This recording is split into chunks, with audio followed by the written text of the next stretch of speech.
கடிகாரங்கள் முறையே. கொஸ்டின் நல்லா புரிஞ்சுக்கிட்டு ஆன்சர் சொல்லணும். சின்ன கொஸ்டின் தான்.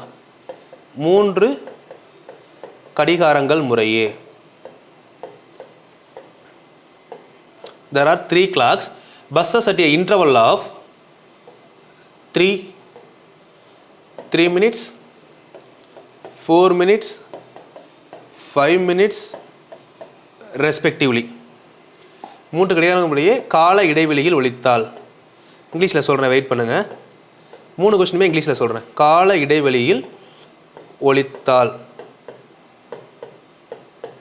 3 கடிகாரங்கள் முறையே 3 நிமிஷம், 4 நிமிஷம், 5 நிமிஷம் என்ற கால இடைவெளியில் ஒலித்தால்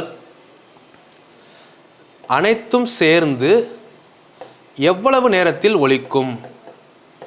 இது நம்ம திரும்ப எல்சிஎம் கசிஃபில் பார்ப்போம். இங்கே டிஃப்ரென்ஷியேட் பண்ணுறதுக்காக பார்க்குறேன். அனைத்தும் சேர்ந்து எவ்வளவு நேரத்தில் எல்லாமே சேர்ந்து ஒலிக்கும் அப்படின்னு கேட்குறாங்க. இது எதுக்காக சொல்கிறேன்னா, எல்லாமே கடிகாரம் தான் பார்க்குறதுக்கு.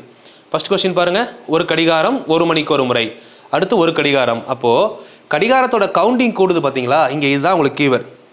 இப்போ கடிகாரத்தோட கவுண்டிங் 3 கடிகாரம் 4 கடிகாரம் அப்படின்னு சொல்லி கூடுச்சுன்னா, there are 3 clocks are there, buses at an interval of 3 minutes, 4 minutes and 5 minutes respectively. If all clocks are buses at the same time, then how long time take to do? இதான் question. எவ்வளோ நேரம் எடுத்துக்கணும் இந்த மாதிரி ஒலிக்கிறதுக்குன்னு கேட்குறாங்க. So அப்படி கேட்குறப்போ உங்களுக்கு இந்த 3, 4, 5 எல்லாத்துக்கும் எல்சிஎம் பார்க்கணும். 3மே என்னது, அடுத்தடுத்த நம்பரா. ஸோ அப்போ நம்ம டேரெக்டாக என்ன பண்ணிடலாம், ஷார்ட்கட் தெரிஞ்சவங்க 3 நாளாக எவ்வளோ, 12, 12 5 60, 60 நிமிஷம் அல்லது 1 மணி நேரம். இந்த கொஸ்டினுக்கு ஆன்சர் 60 நிமிஷம் அல்லது 1 ஹவரில் என்ன பண்ணும், எல்லாமே சேர்ந்து ஒலிக்கும். 60 நிமிஷம் தான் 1 ஹவர். இது கொஸ்டின் நம்பர் 28.